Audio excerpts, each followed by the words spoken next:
दें।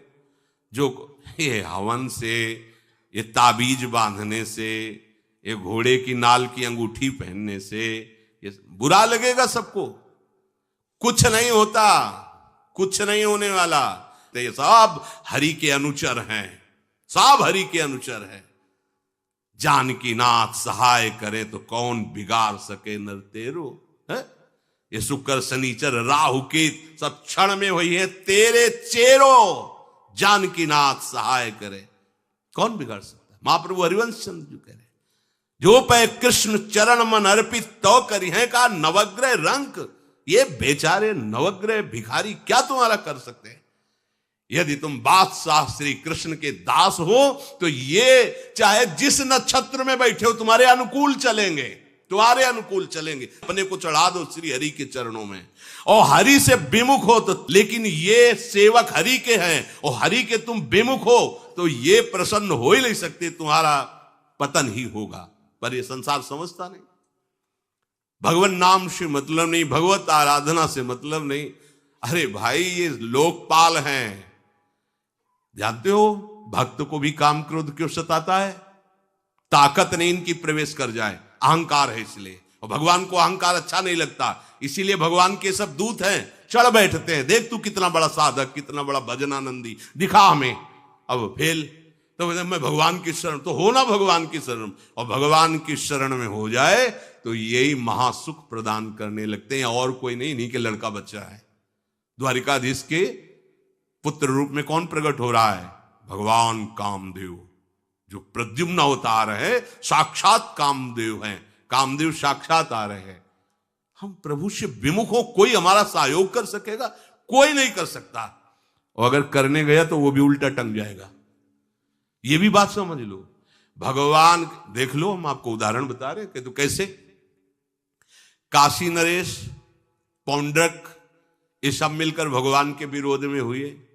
भगवान ने सुदर्शन चक्र को छोड़ा, काशी नरेश पौंड्रक सबका उद्धार किया। और काशी नरेश का पुत्र था सुदक्षिण, उसने विचार किया कि ये तो बहुत बड़े अपमान की बात है। भगवान शंकर की नगरी में रहता, काशी में महामृत्युंजय है, काल के भी महाकाल हैं।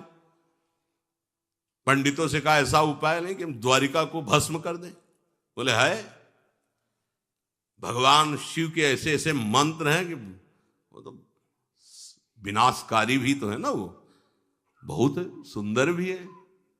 कर्पूर गौरम करुणावतारम संसार सारम, करुणा के स्वरूप है। आशुतोष नाम है।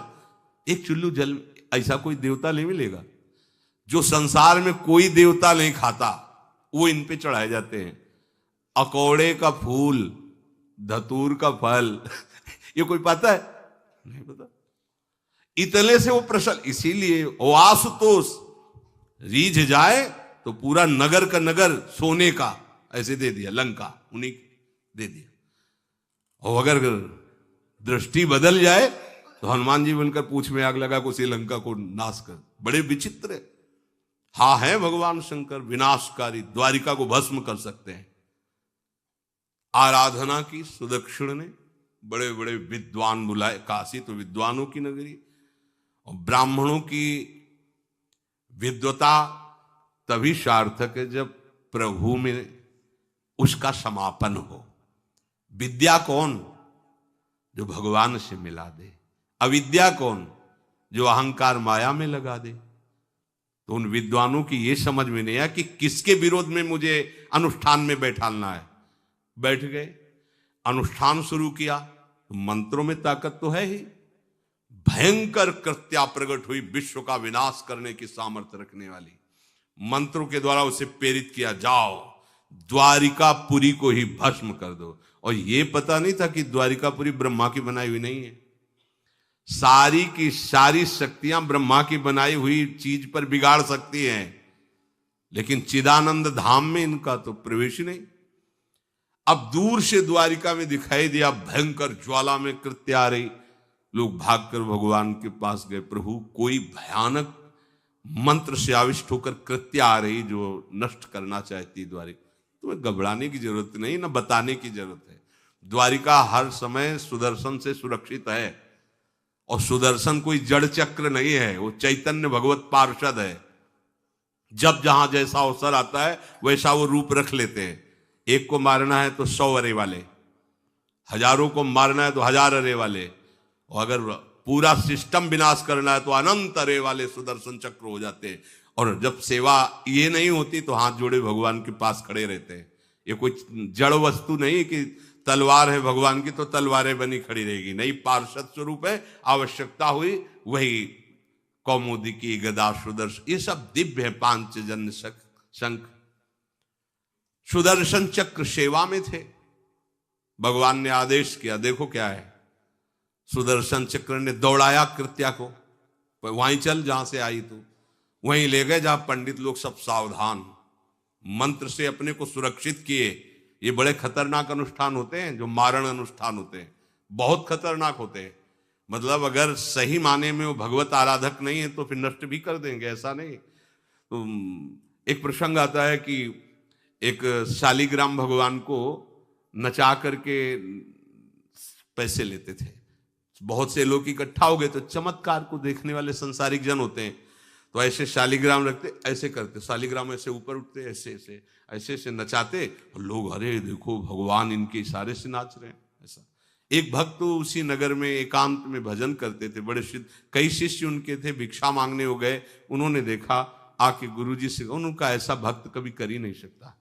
भगवान का भक्त अपने भगवान को प्रदर्शन नहीं बनाता, ये तो कोई तांत्रिक है, भक्त नहीं है।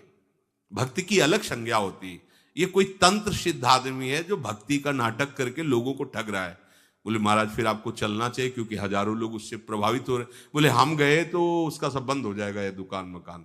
बोले चलो ना महाराज, बड़ा ऐश्वर्य जमा हो रहा था, लोग भेंट, वो गए, बस अंदर से नाम जप करते हुए जो खड़े हुए, तो कुछ नहीं, कोई भी उसका मंत्र, वो आसपास दृष्टि डाला, कौन आया नया, तो उसी में देखे फटे पुराने कपड़े पहने, तेज से चमकते हुए भक्त। तो उनका तुम चले जाओ यहां से। तो उनका नहीं, हम चले जाने के लिए नहीं आए, हम आपको बताने आए, ये नाटक मत करो, अगर सही आराधना करो इनकी तो ये लोग क्या देंगे, ये तो परम पद दे देंगे, शालिग्राम भगवान है, आप भगवान का ऐसा प्रदर्शन करते हो। अब लोगों का विरोध शुरू हुआ, क्योंकि इतने बड़े संत जब बोल रहे तो सब लोग, अब उसको बहुत बुरा लगा कि हमारी तो सारी दुकान बंद हो गई। अब एकांत में जाकर उसने मूठ का प्रयोग किया। ये मारण होता है मंत्रों से, एक खप्पर में आग जैसी जलती है, उसमें अभिषिक्त करके भेजा जाता है, और जिसके पास भेज दिया गया वो उल्टी में खून, शौच में खून, 2-4 जितना समय रखा गया उसके अनुसार मर जाएगा वो। पर ये साधारण लोगों के, भजनानंदियों के ऊपर नहीं, भजन वाले मत डरे। साप ताप रोग शोक, किसी का श्राप भी आपको छू नहीं सकता। कोई ताप, कोई दोष, कोई रोग, कोई मारण, कोई मूठ, किसी की सामर्थ्य नहीं। राधा राधा राधा, जिनके चरणों में सुदर्शन चक्र बसता है वो है किशोरी जी, जो लाल जो हाथ में रखते हैं ना, श्री जी के चरण चिन्हों में सुदर्शन चक्र है। वो मूठ गई महात्मा की कुटिया के सामने, और बस जैसे मक्खियां भिनभिनाती ऐसी आवाज आई, बस वैसे नाच रही थी बाहर। तो वो डेहरी के पास आए और उनका, हमारे दृष्टि में भगवान की सिवा कोई नहीं, आप में भी भगवत शक्ति है, क्या आप ये नहीं समझते हैं कि निरपराध के लिए मारण किया गया है? हमारे में सामर्थ्य है, हम आपको अभी नष्ट कर सकते हैं। अरे भगवान के नाम में आप जाओ और उनको दंड दो। कोई मंत्र नहीं पड़े थे, मूठ वापस हुई, और मुंह से खून, शौच से, उन्हीं के त्राहिमाम मच गया। फिर उनको लगा कि मुझे जाना चाहिए उसकी रक्षा के लिए, गए, भगवान नाम स्पर्श करते हुए ऐसे माथे पे हाथ, सब शांत हो गया। बोले अब अवसर हम दे रहे हैं, अब नाम जप कर लो, नाटक बंद करो। उस चरणों में गिरा, उसी दिन शिष्य बन गया। तो सुदर्शन चक्र ने कृत्या को नष्ट नहीं किया, वहां द्वारिका में दौड़ाया। जब काशी पहुंची, काशी भगवान विश्वनाथ जी के त्रिशूल में बसी हुई है और शिव की दृष्टि से सुरक्षित है। जो वहां श्रद्धा पूर्वक वास करे उसका मोक्ष अनिवार्य है, तारक मंत्र देकर शिव करते हैं। पर उस कृत्या को सुदर्शन ने नष्ट किया, और जितने ब्राह्मण थे सबका राधे राधे, और पूरी काशी में आग लगा दी। तो विश्वनाथ जी मुस्कुराए, नारा थोड़ी, क्योंकि विश्वनाथ जी ने कह दिया था यदि ब्राह्मण विरोधी कोई है तो हमारा ये मारण काम कर जाएगा। और उनको ये समझ में नहीं आया कि नमो ब्रह्मणे देवाय भगवान का नाम है, वो जानते थे। तो कोई भी भगवत विरोध भाव लेकर के किसी भी देवता की आराधना करके कुछ नहीं होने वाला। किसी भी देवता, एक तांत्रिक बहुत वो संतों को परेशान करता था, धर्म सम्राट स्वामी श्री करपात्री जी महाराज, ये बहुत पुरानी बात नहीं है। उन्होंने संतों ने आगे बताया कि बहुत अपमान कर देता है। उन्होंने कहा ठीक है, गए, हाँ भाई शुरू हो जाओ तुम, जितना तुम्हारे पास तंत्र है हम एक भी मंत्र नहीं बोलेंगे, दंड लिए हुए हम एक भी मंत्र नहीं बोले, हम केवल खड़े हैं, तुम प्रयोग करो। वो जो उसके तंत्र के प्रयोग, नारायण नारायण नारायण नारायण, कुछ नहीं बोले। अब हम प्रयोग करें तो उठा, साष्टांग दंडोत हुआ, बोले आप धर्म सम्राट करपात्री जी हैं क्या? क्योंकि इतनी सामर्थ्य केवल उन्हीं में है जो मुझे रोक सके दूसरे। बोले बंद कर दो, दोबारा शिकायत नहीं आनी चाहिए हमारे पास। तंत्रों में बड़ी सामर्थ्य होती है, लेकिन भगवान में अनंत सामर्थ्य होती है, अनंत सामर्थ्य होती है। इसलिए हमें कभी भी प्रभु से विमुख होकर कोई भी देवता बचा लेगा ऐसा सोचना भी नहीं कि हम किसी की आराधना करके, ऐसा नहीं, वही आपको नष्ट कर देगा।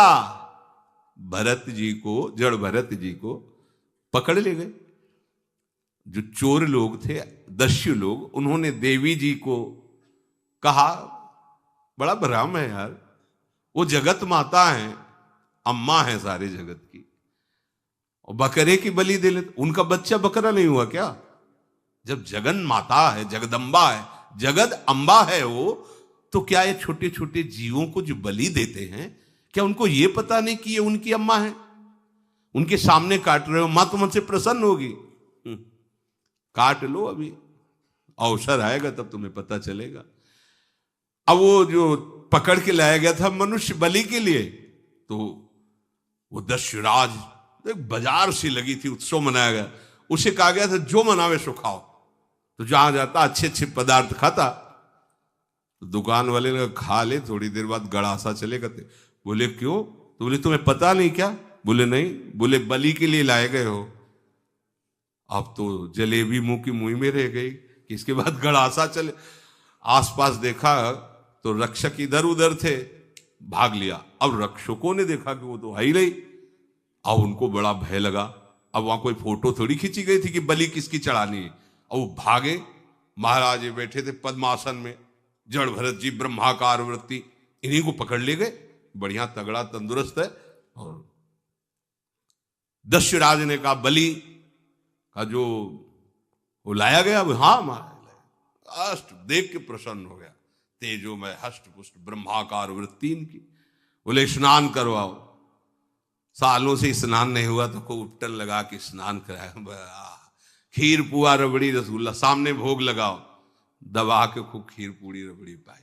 अब वो तो भगवान के प्रेमी भक्त हैं, ब्रह्माकार स्वरूप है, अपने स्वरूप में स्थित है। इसके बाद तिलक लगाया। बोले गर्दन झुका। भरत जी अंदर से कह रहे खीर खाया ना, अब गर्दन भी झुका, गर्दन भी कटेगी। भक्त की गर्दन यदि श्रद्धा से झुके तो ठीक, अगर जबरदस्ती से झुका दिया तो तुम झुकाने लायक नहीं रह जाओगे, भी ध्यान रखना। क्योंकि ये गर्दन अब गर्दन नहीं, ये किसी और की शान बन चुकी है। भक्त की गर्दन किसी की शान है, और वो उनकी शान है जो सबकी जान है। देवी जी की मूर्ति में आग लग गई, दाह शक्ति पैदा हो गई। जे ही जड़ भरत जी का शरीर ऐसे किया, फाड़ करके मूर्ति भद्रकाली प्रकट हो गई। और जो गड़ासा काटने उसी को उठाया, काट काट के उन्हें दस्युराज से लेकर समस्त सांप को काट करके खून की होली खेल दी। भरत जी ने देखा जब कोई काटने वाला नहीं है तो बोले ठीक है, अब चलो पचाने के लिए टहलते हैं, थोड़ा खीर पुआ खाया, चल दिए, कोई रोक। देवी जी से एक बार भी लिखा कि मां बड़ी कृपा है। जो भगवान का भक्त है वो दूसरे की कृपा भी नहीं मना सकता। नहीं, एक बार भी मुड़कर ऐसा प्रसंग नहीं आया कि देवी जी के हृदय बड़ी रक्षा कर, कुछ नहीं। प्राण जाने पर कोई भय नहीं, रक्षा होने पर किसी की स्तुति नहीं, अपने मंगल विधान हरि आश्रय। सत्संग हरि आश्रय देता है, बहुत बड़ा बल हरि है, मान लो। एक दिन आपसे कह रहे थे कि जब आपने देखा नहीं उनको, उनसे बात नहीं हुई, और आप उनके जनों से बात सुनकर उनकी तरफ चल पड़े, इस बात से हरि आपके ऋणी हो जाते हैं। भगवान इसी बात से ऋणी हो जाते हैं। बस ये बात आप हृदय में बैठा लीजिए। जैसे लोग प्रश्न करते हैं ना कि हमने भगवान को देखा नहीं, भगवान क्यों, हम कैसे, किसी की बात तो मान लो ना। आप मान लो, वो तो आपके अंदर भी बैठे हुए हैं, वो आपको इतना प्यार देने लगेंगे। जहां कोई सहायक नहीं होगा वहां हरि आपको दिखाई देंगे, देख लेना। बिगड़ी ऐसे क्षण में बन जाती है, ऐसा लगता है गला कटा तो वो तलवार गले तक आएगी, हार बनकर सुगंधित फूल बन जाएगी, पर गले तक आने आने तक तुम्हारी निष्ठा देखी जाएगी। नहीं नहीं, बस मेरे हरि का यही विधान, वो आते आते हार बन जाएगी, वो तलवार तुम्हारा गला नहीं काट पाएगी, क्योंकि गले में हरि नाम चल रहा है। मान लो हमारी महालक्ष्मी चरण चापती रहती, क्या चाहिए तुम्हें, क्या चाहिए। आप सच्ची माने, क्या मतलब, कितनी मलिनता छा गई। हम इसको मार देंगे तो 2 लाख रुपए मिल जाएंगे, ये कर देंगे तो, अरे भैया अगर तू हरि नाम जपेगा तो इसकी कीमत नहीं है, कीमत नहीं, अमूल्य वस्तु है। इसके ब्याज में तू कुबेर बन सकता है, मूल तो कभी खत्म होता ही नहीं है, ब्याज में तू ब्रह्मा बन सकता है। बनना तो चाहे, भक्तजन तो कहते हैं नहीं चाहिए मुझे ब्रह्मा का पद, परमेष्ठी पद, नहीं चाहिए सम्राट पद, नहीं चाहिए योग की सिद्धियां, मुझे प्रभु आपकी दास्ता चाहिए। ये बात कितना महासुख होगा उस भक्त को जो इन बातों को कह रहा है, नहीं चाहिए मुझे मोक्ष सुख नहीं चाहिए। वो ऐसे थोड़ी कह रहा है, श्रद्धा से नहीं कह रहा, अनुभूति से कह रहा है, मुझे नहीं चाहिए ये सब, इनमें वो सुख नहीं है जो आपके चरणों के समीप रहने में सुख है। नहीं सत्संग भजन नहीं हरि को, श्रवण न राम कथा अनुरागी, सुत बित दार भवन ममता निसि सोवत अति न कबहु मति जागी। अरे तेरी बुद्धि सो रही है, जगा दे। पुत्र में, रुपया में, स्त्री में, मकान में, इसमें सबकी ममता होती है, सबकी, जितने सृष्टि में पैदा हुए, केवल सत्संगी की नहीं होती। जो असली सत्संगी है उसकी ममता प्रभु के चरणों में होती है, क्योंकि वो जानता है सब रूपों में प्रभु ही है, ये सब पसारा प्रभु का ही है, इसलिए ममता उसकी प्रभु के चरण। एक अहमता ममता ये जग में है दुख जाई, ये जब श्री जी की ओर लगे तो होत परम। जाग जा, बिना जागे दुख दूर नहीं हो सकता। जैसे स्वप्न में हम देख रहे हैं कि समुद्र में डूब रहे हैं, अब जागृत में आसपास सैकड़ों नाव लगा दें तो बच जाएगा क्या वो, क्योंकि वो तो सो रहा है और वो स्वप्न में देख रहा है। अब हम नाना प्रकार के तैराकों को बाहर तैनात रखें तो उसको कोई सुख मिलेगा क्या, क्योंकि स्वप्न में। उसको अगर सुखी करना है तो एक ही उपाय, जगा दे। जगा दो तो ना समुद्र रह गया ना डूबना रह गया। ऐसे ही संसार में मोह से ऐसे ग्रसित जीव है, भाई इतना ही सुख चार है, और उसी स्वप्न में वो दुख से निवृत्त होना चाहते हैं। अब हम बाहर से उनकी कामनाओं की पूर्ति करने वाली बात करें तो क्या वो सुखी हो जाएंगे क्या? इसीलिए कोई साधु जो भगवत मार्ग का पथिक है वो कभी सपोर्ट नहीं करेगा जाओ ऐसा, वो जाओ ऐसा ही है जैसे उस स्वप्न में समुद्र में डूब रहा है, बाहर से हम जल जहाज नाव तैराक सब लगा रहे हैं, लेकिन वो नहीं सुखी होगा, क्योंकि उसके सुख का कारण तब बनेगा जब स्वप्न हटे। स्वप्न तब हटेगा जब वो जागे। जो सपने सिर काटे कोई, बिन जागे दुख दूर न होई, तो उसको जगा दो। साधुजन क्या करते हैं? जगा देते हैं उसको। जागो, कहां मोह निशा सब सो निहारा, देखे स्वपन अनेक प्रकारा, यही जग जामिन जागे जोगी। योग भगवान से जो तुमने वियोग कर रखा है, तुम जगो। जे ही जगोगे तो जे ही जाने जग जाए हेराई, जागे जथा स्वपन भ्रम जाई। कोई नहीं यहां। एक कल श्लोक, मत्तः परतरम नान्यत किंचित अस्ति धनंजय, मेरे सिवा कोई नहीं। ये कब पता चलेगा? जागने पर। तो हमें ये बहुत कुछ दिखाई दे रहा है, स्वप्न है। उमा कहूं मैं अनुभव अपना, सत हरि भजन जगत सब सपना। तो बोले तुलसीदास हरि नाम सुधा तजी, सठ हठ पियत विषय विष मांगी। अगर कहीं संतों के पास भी गए तो क्या मांग रहे हैं?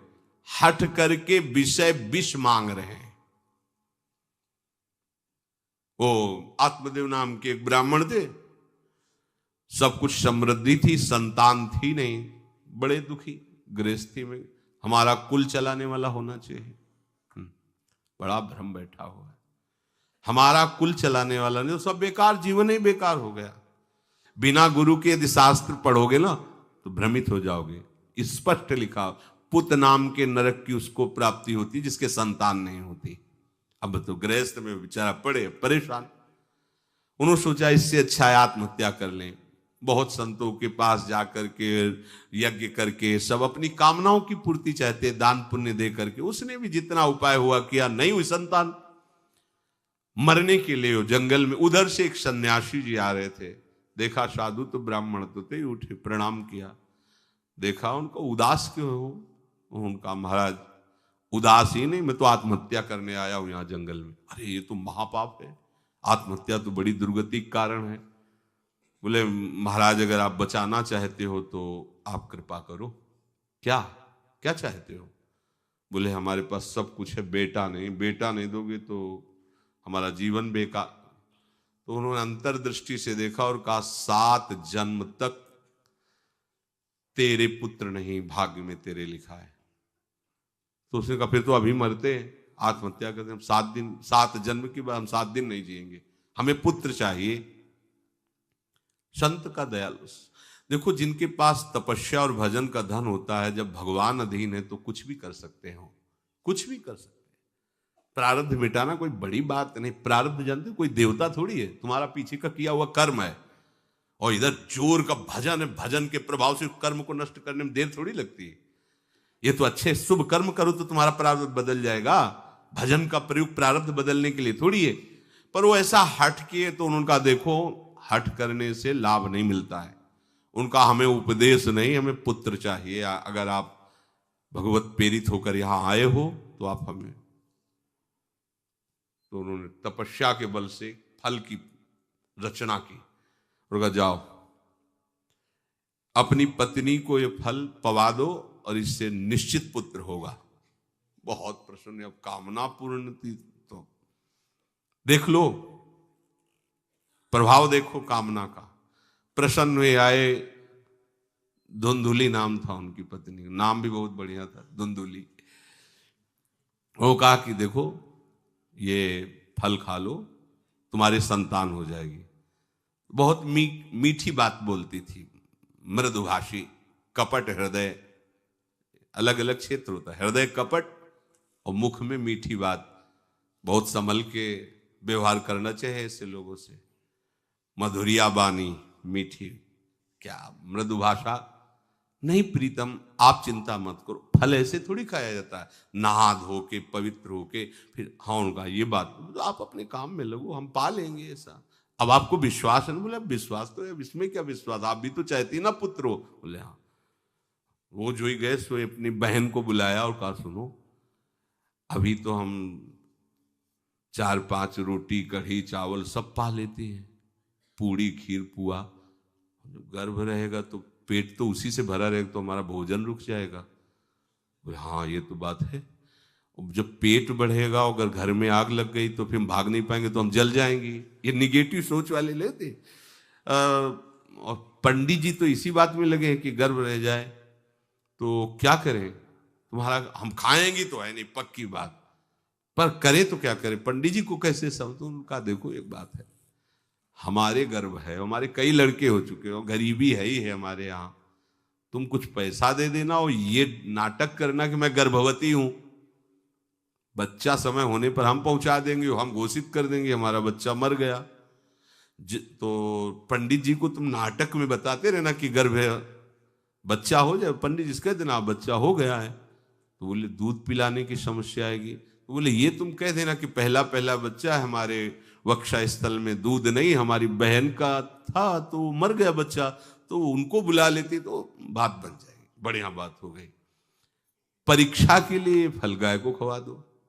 गाय को खवाया, ठीक समय पर गोकर्ण जी प्रकट हुए, दिव्य तेजोमय बालक, कान केवल वो गाय के, बड़े ही विद्वान और भगवत भक्त संत के द्वारा।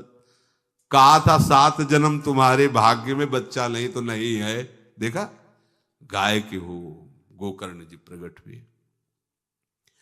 उधर उनके जो बच्चा पैदा हुआ वैसे ही नाटक के द्वारा पहुंचा दिया गया, वैसे ही पूरा जैसा पहले पक्का हुआ। अब उसने कहा कि हमारे तो स्तनों में दूध नहीं, हम अपनी बहन को बुला लें, उनका बच्चा मर गया। हाँ हाँ, हमारा बच्चा स्वस्थ होना, आप बुला लो, उसको हम धन भी देंगे, वो हमारे बच्चे की सेवा कर।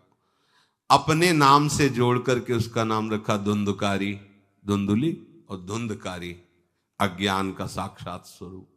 और जैसे ही वो अवस्था बढ़ती गई तो उसके पापाचरण बढ़ना शुरू हुए। बच्चों के साथ खेलता, खेलते हुए बच्चों को उठा लेता और कुएं में डाल देता, मतलब घोर अत्याचार। गोकर्ण जी हर समय भजन साधन शास्त्र स्वाध्याय। जब और बड़ा हुआ तो माता जी को अपने डंडों से रोज पूजन करता, पिताजी को गाली लात थप्पड़। पिताजी तो रो पड़े।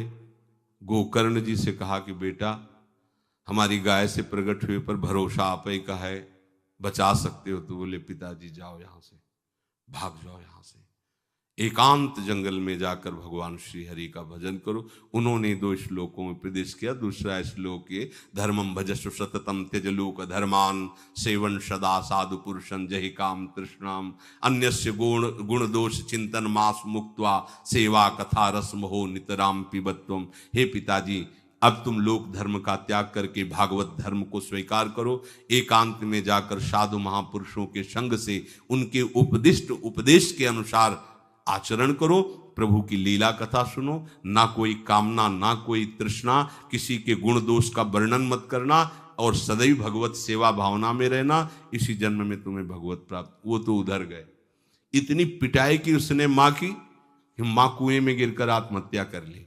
फिर तो मनमानी आचरण, कुछ वैश्याओं को रखा और चोरी करके लाया। वैश्याओं ने सोचा किसी दिन पकड़ा जाएगा ये और हम, तो उसके हाथ पैर बांध दिए चारपाई में, ला के मुख में अंगार ढाल, वो मरा भयानक प्रेत। कामना ने क्या किया, सर्वनाश। किसी को हरि विमुख होकर कभी सुख मिल सकता है?